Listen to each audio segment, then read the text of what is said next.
নির্বাচন কমিশনে আমাদের যে আপিল সেটা মঞ্জুর হয়েছে। ঢাকা ৯ স্বতন্ত্র প্রার্থী হিসেবে আমি যে মনোনয়নপত্র দিয়েছিলাম, আমার প্রার্থিতা বৈধ ঘোষণা করা হয়েছে।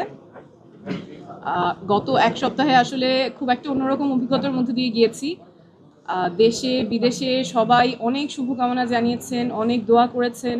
যখন রাস্তায় মানুষের সাথে কথা বলছিলাম, অনেকেই হতাশা প্রকাশ করেছেন, কষ্ট পেয়েছেন, বলছেন দোয়া করছেন।